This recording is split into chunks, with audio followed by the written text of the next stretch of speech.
நம சிவாய. Dev Tamil astro TV நேயர்கள் அனைவருக்கும் என்னுடைய வணக்கம். இந்த வார ராசி பலன்களை நாம் பார்க்க போகிறோம். 12 ராசிகளுக்கு உண்டான பலன்கள் என்னென்ன எப்படி என்று இந்த பதிவில் பார்க்கலாம். 15/1/2024 முதல் 21/1/2024 வரைக்கும் உண்டான இந்த 7 நாட்களுக்கு உண்டான பலன்கள் தான் இப்போ நம்ம பார்க்க போகிறோம். வீடியோவை ஸ்கிப் பண்ணாமல் முழுசாக பாருங்கள். அப்போ தான் நான் சொல்கிற பலன் உங்களுக்கு முழுமையாக கிடைக்கும். அன்பர்கள் இதுவரை நம்ம சேனலை சப்ஸ்கிரைப் பண்ணலை அப்படின்னா இப்போ சப்ஸ்கிரைப் பண்ணிவிட்டு பக்கத்தில் இருக்கிற பெல் ஐக்கானை கிளிக் பண்ணி ஆளுங்கிற ஆப்ஷனையும் கிளிக் பண்ணி சப்போர்ட் பண்ணுங்கள். வாங்க இன்றைய பதிவை பார்க்கலாம். திருக்கணித பஞ்சாங்கப்படி நவகிரகங்களின் சஞ்சாரத்தை பார்த்தால் சூரியன் தனுசு ராசியில் நிற்கிறார், செவ்வாய் தனுசு ராசியில் அமர்ந்திருக்கிறார், புதன் விருச்சக ராசியில் இருக்கிறார். 8ஆம் தேதி தனுசு ராசிக்கு செல்கிறார்.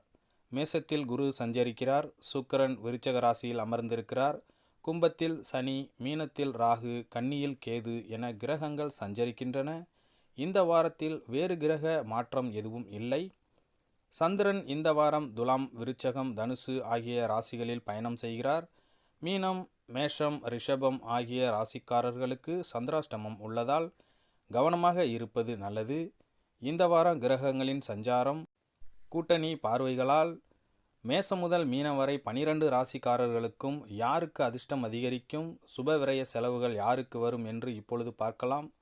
இந்த வார கிரகங்களின் சஞ்சாரம்: சூரியன் தனுசு ராசி, செவ்வாய் தனுசு ராசி, புதன் விருச்சகம் தனுசு ராசி, குரு மேஷராசி, சுக்கிரன் விருச்சகம் ராசி, சனி கும்பராசி, ராகு மீனராசி, கேது கன்னி ராசி. முதலாவதாக மேஷம் ராசி அன்பர்களுக்கு உண்டான பலன்: வீரத்தை அணிகலனாக கொண்ட செவ்வாயை அதிபதியாக பெற்றுள்ள மேசராசி அன்பர்களே, நவகிரக நாயகரின் முதல்வரான சூரியன் உங்கள் ராசிக்கு 9ஆம் இடத்தில் இருக்கிறார். தொழிலுக்கு எதிராக கிளம்பிய போட்டிகளை துவம்சம் செய்ய தொடைத்தட்டி நிற்பீர்கள். துணிச்சலுடன் வியாபாரத்திற்கு தேவையான முதலீடுகளை செய்வீர்கள். சந்திரனின் நகர்வுகள் உங்களுக்கு சாதகமாக இருப்பதால் நினைத்த காரியத்தில் வெற்றி பெறுவீர்கள். புதிய வேலை வாய்ப்புகள் உங்களை தேடி வரும். செவ்வாய் 9ஆம் இடத்தில் அமர்ந்திருக்கிறார். எந்த விஷயத்திலும் நியாயம் தவறக்கூடாது என்று நினைப்பீர்கள். ஆனால் கொப்பளித்து வரும் கோபத்தை கண்டிப்பாக நீங்கள் கட்டுப்படுத்த வேண்டும். புதன் 8, 9ஆம் இடத்தில் இருக்கிறார். அறிவும் அருளும் உங்களுக்கு பக்கத்துணையாக இருக்கும். தெளிவான சிந்தனையுடன் வெளிநாட்டு பயணம் மேற்கொள்வீர்கள். குரு பகவான் உங்கள் ராசிக்கு 1ஆம் இடத்தில் இருப்பதால் குடும்பத்தில் நிம்மதி காணாமல் போகும். உறவுகளின் பிணக்கு ஏற்படும். சுக்கிரன் உங்கள் ராசிக்கு 8ஆம் வீட்டில் இருப்பதால் சுப நிகழ்ச்சிகளில் பங்கு கொள்வீர்கள். தேடி அலைந்த வரன் வீடு தேடி வரும். சனி பகவான் உங்கள் ராசிக்கு 11ஆம் வீட்டில் இருக்கிறார். தொழில்துறைகள் முன்னேற்றமாக நடந்து பணவரவு அதிகரிக்கும். ஆன்லைன் வர்த்தகங்களில் ஆர்வமுடன் ஈடுபடுவீர்கள். ராகு பகவான் 12ஆம் இடத்தில் இருப்பதால் குடும்பத்தில் தேவையில்லாத சிக்கலை உண்டாக்காதீர்கள். சிலருக்கு எதிர்பாராத பணவரவு கிடைக்கும். தேவையை பூர்த்தி செய்யும் போது உங்களுக்கு மனநிறைவு தரும். கேது 6ஆம் வீட்டில் இருக்கிறார். வியாபாரம் காரணமாக குடும்பத்தை சில காலம் பிரிந்து இருப்பீர்கள். 8, 9, 10 ஆகிய தேதிகளில் சந்திராஷ்டமம் இருப்பதால் எச்சரிக்கையோடு செயல்படுவது உங்களுக்கு நன்மை தரும். அடுத்தது ரிஷபம் ராசி அன்பர்களுக்கு. கலைநயம் மிளரும் சுக்கிரனை அதிபதியாக கொண்ட ரிஷபராசி அன்பர்களுக்கு சூரிய பகவான் உங்கள் ராசிக்கு 8ஆம் இடத்தில் இருப்பதால் எந்த செயலையும் ஒரு தடவைக்கு 2 தடவை யோசித்து செய்வது நல்லது. தொழில் தொடர்பான வியாபாரத்தில் இருந்த தடைகள் விலகி ஓடும். சந்திர பகவான் உங்களுக்கு சாதகமாகவே நகர்ந்து செல்கிறார். எடுத்த காரியத்தில் வெற்றி பெறுவீர்கள். வேலை இடத்தில் ஊழியர்களை அனுசரித்து செல்வது நல்லது. செவ்வாய் 8ஆம் இடத்தில் இருக்கிறார். பிரச்சனைகளை பெரிதாக எண்ணாமல் லேசாக எடுத்துக்கொள்ளுங்கள். அதிக டென்ஷன் ஆனால் உங்கள் உடல் நலம் பாதிக்கப்படும். புதன் 7, 8ஆம் இடத்தில் இருப்பதால் சதுரங்க விளையாட்டு போல் சாகசமாக காரியம் ஆற்றுவீர்கள். புதிய தொழில்களில் முதலீடு செய்வீர்கள். வெளியூர் பயணங்கள் சாதகமாக அமையும். குரு பகவான் 12ஆம் இடத்தில் இருப்பதால் நிலையான வருமானத்திற்கு தேவையான ஏற்பாடுகளை செய்வீர்கள். ஆடை அணிமணிகள் மட்டுமல்லாமல் நகைகளையும் வாங்குவீர்கள். சனி பகவான் 10ஆம் வீட்டில் இருப்பதால் வியாபாரத்தில் நல்ல லாபம் கிடைக்கும். பண வரவு தாராளமாக இருக்கும். போட்டி பந்தயங்களில் வெற்றி கிடைக்கும். ராகு பகவான் 11ஆம் வீட்டில் இருப்பதால் ஆலயங்களுக்கு சென்று தெய்வ தரிசனம் செய்வீர்கள். கேது பகவான் 5ஆம் இடத்தில் இருக்கிறார். வெளிநாட்டில் இருந்து நல்ல செய்திகள் வந்து சேரும். தொழிலுக்கு இருந்த எதிர்ப்புகள் விலகும். 10, 11, 12ஆம் தேதிகளில் சந்திராஷ்டமம் இருப்பதால் நிதானமாக நடந்து கொள்வது உங்களுக்கு நல்லது. மிதுனம் ராசி அன்பர்களுக்கு எதிர்ப்புகளை புத்திசாலித்தனத்தால் முறியடிக்கும் புதனை அதிபதியாக கொண்ட மிதுனம் ராசிக்காரர்களுக்கு சூரிய பகவான் 7ஆம் இடத்தில் அமர்ந்திருக்கிறார். வெறுப்புகளை விலக்கிவிட்டு பொறுப்புடன் செயல்பாற்றுவது நல்லது. உத்தியோகம் பார்ப்பவர்கள் நீண்ட நேரம் வேலை பார்க்க வேண்டிய கட்டாயம் ஏற்படும். சந்திர பகவானின் அருளால் குடும்பத்தில் இருந்த பிரச்சனைகள் நீங்கி மன நிம்மதி உண்டாகும். செவ்வாய் 7ஆம் வீட்டில் இருக்கிறார். கட்டுமான தொழில் சூடுபிடிக்கும். மணல் வியாபாரத்தில் லாபம் கொழிக்கும். புதன் 6 மற்றும் 7ஆம் இடத்தில் அமர்ந்திருப்பதால் சிக்கலான காரியங்களை புத்திசாலித்தனத்தால் வெற்றிகரமாக முடிப்பீர்கள். தாய் மாமனுக்கு உதவி செய்வீர்கள். உறவினர்களை ஒன்று சேர்ப்பீர்கள். குரு பகவான் 11ஆம் வீட்டில் இருப்பதால் அரசு வேலை வாய்ப்பு உங்களுக்கு சாதகமாக இருக்கும். உத்தியோக உயர்வு உண்டாகலாம். தனியார் பணிகளிலும் ஊழியர்கள் சிறப்பாக பணியாற்றுவார்கள். சுக்கிரன் 6ஆம் இடத்தில் இருப்பதால் வாழ்க்கை கிளுகிளுப்பாக இருக்கும். மனதுக்கு பிடித்தவரிடம் காதலை சொல்வீர்கள். திருமண காரியங்கள் கைகூடி வரும். சனி பகவான் 9ஆம் இடத்தில் இருப்பதால் தந்தையர் உடல் நலத்தில் சற்று அக்கறையை காட்டுவது நல்லது. வாகனங்களில் செல்லும்போது எச்சரிக்கையாக இருங்கள். ராகு பகவான் 10ஆம் வீட்டில் அமர்ந்திருக்கிறார். ஆன்மீக பெரியவர்கள் சந்திப்பு இப்பொழுது உங்களுக்கு கிடைக்கும். கோவில் திருப்பணிகளில் ஈடுபடுவீர்கள். கேது பகவான் 4ஆம் வீட்டை பார்ப்பதால் பூர்வீக சொத்தில் இருந்த வில்லங்கங்கள் இப்பொழுது விலகும். அடுத்ததாக கடகம் ராசி. வளர்ச்சிகளை சீராக அள்ளித்தருகின்ற சந்திரனை அதிபதியாக கொண்ட கடகம் ராசி அன்பர்களுக்கு சூரிய பகவான் உங்கள் ராசிக்கு 6ஆம் வீட்டில் இருப்பதால் திட்டம் போட்டு செலவு செய்யுங்கள். கெட்டிகாரித்தனமாக இல்லாவிட்டால் பெட்டியில் இருக்கும் பணம் காணாமல் போகும். சந்திர பகவான் அனுக்கிரகமும் அவ்வளவு சாதகமாக இல்லை. வெளியூர் பயணங்களில் எச்சரிக்கையாக இருப்பது நல்லது. பணம் களவு போவதற்கான வாய்ப்பு உண்டாகும். செவ்வாய் 6ஆம் வீட்டில் இருப்பதால் வெளிநாட்டிலிருந்து கிடைக்க வேண்டிய உதவிகள் தடையில்லாமல் வந்து சேரும். ஏற்றுமதி இறக்குமதி தொழில் சாதகமாக இருக்கும். பங்குச்சந்தை வியாபாரத்தில் நம்பி முதலீடு செய்யலாம்.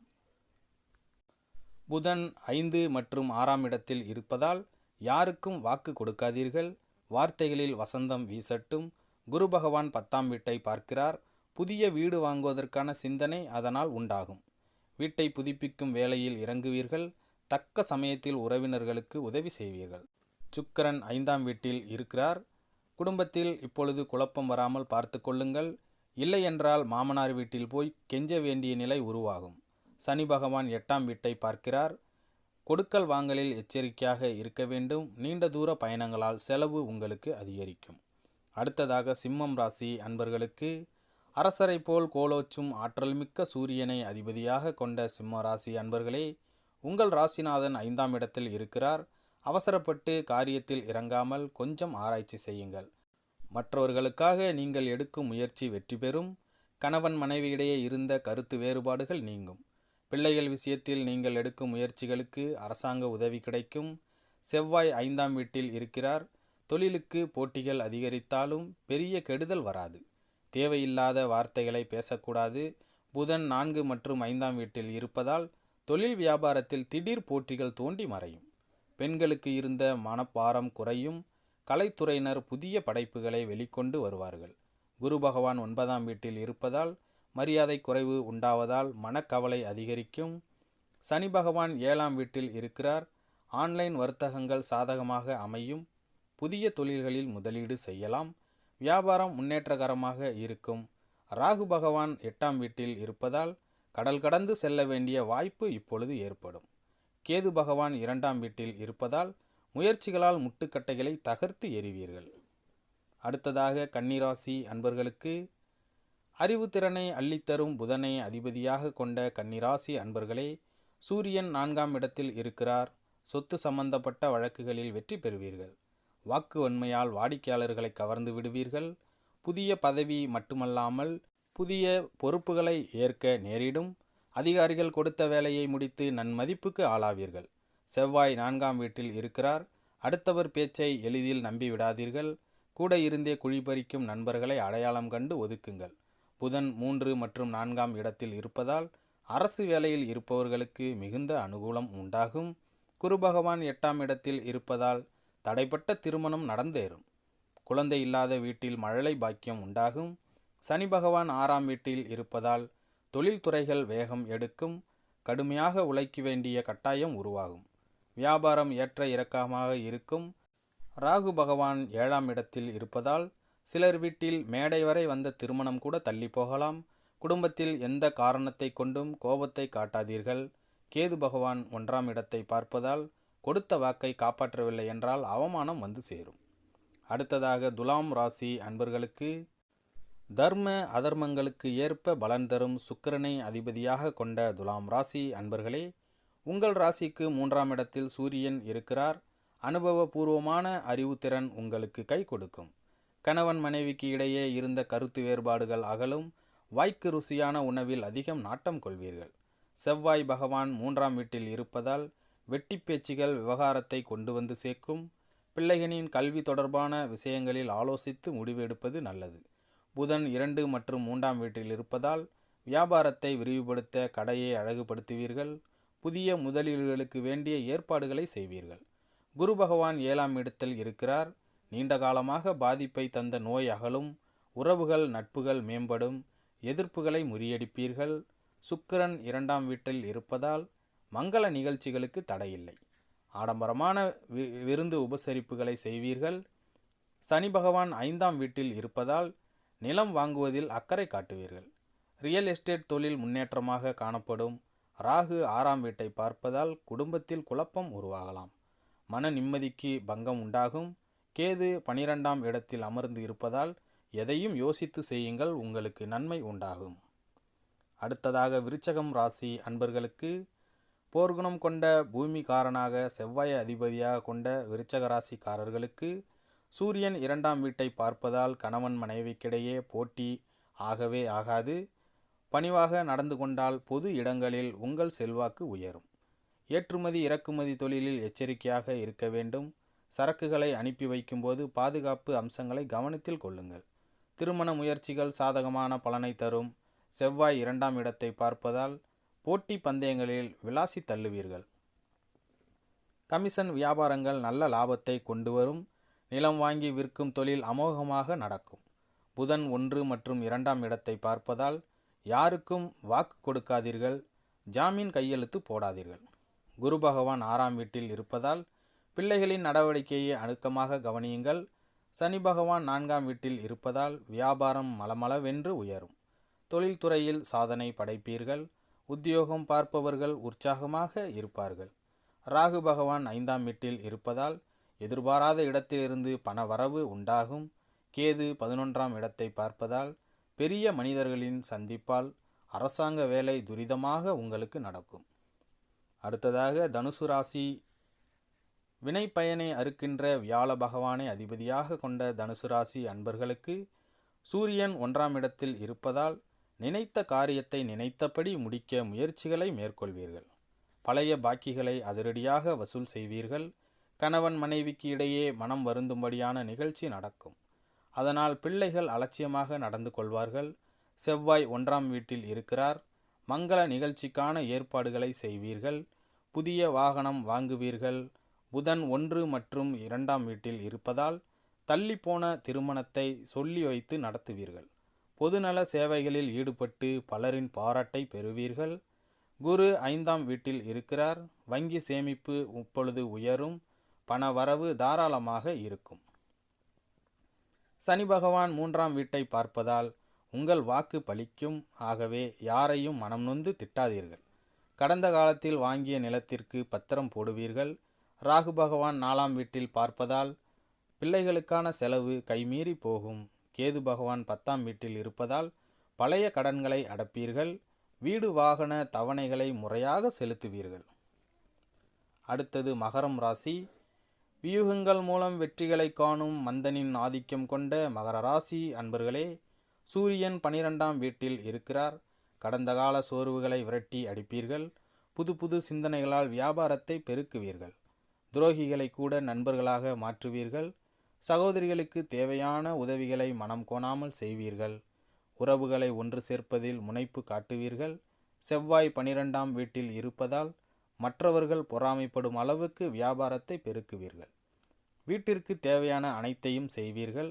புதன் 11 மற்றும் 12ஆம் வீட்டில் இருப்பதால் உங்களை கெடுப்பதற்கு என்று புது நண்பர்கள் வருவார்கள். எச்சரிக்கையாக இருக்க வேண்டும். குரு பகவான் 4ஆம் வீட்டில் இருக்கிறார். சகோதர உறவுகளுக்கு செலவு செய்வீர்கள். புதிய ஆர்டர்களை பெறுவதில் வெற்றி காண்பீர்கள். சுக்கிரன் 11ஆம் வீட்டை பார்ப்பதால் விளையாட்டுக்கு பேசி வினையை விலைக்கு வாங்காதீர்கள். ஆண் பெண் இடையே இடைவெளி அதிகம் இருக்கட்டும். சனி பகவான் 2ஆம் வீட்டில் இருப்பதால் தொலைதூர பயணங்களில் பணம் விரயம் ஏற்படும். எதிர்பார்த்த இடத்தில் இருந்து பணம் கிடைக்க தாமதமாகும். ராகு பகவான் 3ஆம் வீட்டில் இருப்பதால் அரசு துறை வேலைகளில் கொஞ்சம் சுணக்கம் ஏற்படும். கேது பகவான் 9ஆம் வீட்டில் இருப்பதால் பெரிய மனிதர்கள் ஆசியால் வீட்டில் நல்ல காரியங்கள் நடக்கும். அடுத்ததாக கும்பம் ராசி. சாணக்கியத்தனத்தால் சாதனை புரியும் சனி பகவானை அதிபதியாக கொண்ட கும்பம் ராசி அன்பர்களுக்கு சூரியன் 11ஆம் வீட்டில் பார்ப்பதால் என்னதான் சமத்தாக வேலை பார்த்தாலும் அதிகாரிகளை திருப்திப்படுத்த முடியாது. வேலையிடத்தில் எச்சரிக்கையாக இல்லாவிட்டால் வீண் பழியை சுமக்க நேரிடும். ஆன்லைன் சூதாட்டங்களில் பணத்தை தொலைத்து விடாதீர்கள். போட்டி பந்தயங்கள் சாதகமாக அமையாது. செவ்வாய் 11ஆம் வீட்டை பார்ப்பதால் எந்த காரியத்திலும் துணிச்சலாக இறங்குவீர்கள். அதிலும் வெற்றியும் பெறுவீர்கள். வியாபாரிகள் புதிய பொருட்களை அறிமுகம் செய்வார்கள். வாடிக்கையாளர்கள் வருகையால் பணவரவு தாராளமாக இருக்கும். புதன் 10 மற்றும் 11ஆம் வீட்டில் பார்ப்பதால் தாய்மாமன் உறவில் விரிசல் ஏற்படும். அதனால் 2 குடும்பத்திற்கும் இடையே சச்சரவுகள் தோன்றலாம். குரு பகவான் 3ஆம் வீட்டில் இருக்கிறார். சுப நிகழ்ச்சிகளில் செலவு அதிகரிக்கும். மகளுக்கு தேவையான நகைகளை வாங்குவீர்கள். சனி பகவான் சொந்த வீட்டில் இருப்பதால் வெளிநாட்டில் இருந்து நல்ல செய்தி வந்து சேரும். மருத்துவ செலவுகள் வரலாம். வாகனங்களில் செல்லும்போது கவனத்தை சிதறவிடாதீர்கள். பொருட்களை பத்திரமாக வைத்திருங்கள்.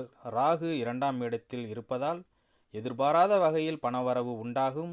கேது பகவான் 8ஆம் இடத்தில் இருப்பதால் குடும்பத்துடன் ஆன்மீக சுற்றுலா செல்வீர்கள். அடுத்ததாக மீனம் ராசி.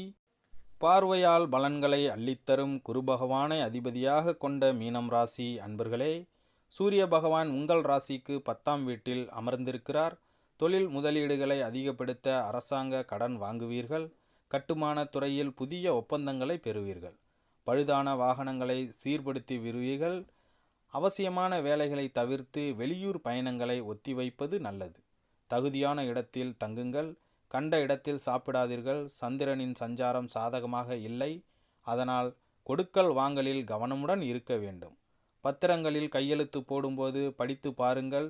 செவ்வாய் 10ஆம் வீட்டை பார்ப்பதால் மணல், செங்கல், ஜல்லி வியாபாரம் அமோகமாக நடக்கும். புதன் 9 மற்றும் 10ஆம் வீட்டை பார்ப்பதால் கல்லூரி பேராசிரியர்கள், எழுத்தாளர்கள், வழக்கறிஞர்கள் மிகப்பெரிய முன்னேற்றம் காண்பீர்கள். குரு பகவான் 2ஆம் இடத்தில் அமர்ந்து இருப்பதால் சின்ன சின்ன சச்சரவுகள் உங்கள் குடும்பத்தில் தோன்றலாம். தேவையில்லாத பண செலவு உண்டாகி கடன் வாங்கும் நிலையை ஏற்படுத்தும். சுக்கிரன் 9ஆம் வீட்டில் சஞ்சரிப்பதால் திடீரென்று திருமண வாய்ப்பு வந்து சேரும். சனி பகவான் 12ஆம் வீட்டில் சஞ்சரிப்பதால் எதிர்பாராத இடத்திலிருந்து தேவையான உதவிகள் கிடைக்க பெறுவீர்கள். உடலில் இருந்த எலும்பு பிரச்சனைகள் தீரும். ராகு 1ஆம் இடத்தில் இருப்பதால் வாக்கு சாதுரியத்தால் உறவினர்களின் பிரச்சனையை தீர்ப்பீர்கள். கேது 7ஆம் இடத்தில் இருப்பதால் குடும்பத்தில் கொஞ்சம் சலசலப்பு உண்டாகும். 5 மற்றும் 6, 7ஆம் தேதிகளில் சந்திராஷ்டமம். கவனமாக இருப்பது உங்களுக்கு மிகப்பெரிய நன்மையை தரும். அன்பர்களே, இந்த பதிவு உங்களுக்கு பிடித்திருக்கும் அப்படின்னு நான் நம்புகிறேன். இந்த பதிவு உங்களுக்கு பிடித்திருந்தால் நம்ம சேனலை லைக் பண்ணுங்கள், ஷேர் பண்ணுங்கள், கமெண்ட் பண்ணுங்கள். குறிப்பாக சப்ஸ்கிரைப் பண்ணி பக்கத்தில் இருக்கிற பெல் ஐக்கானை கிளிக் பண்ணி ஆளுங்கிற ஆப்ஷனையும் கிளிக் பண்ணி சின்ன சப்போர்ட்டும் பண்ணுங்கள். மீண்டும் அடுத்த பதிவில் சந்திப்போம். நன்றி, வணக்கம்.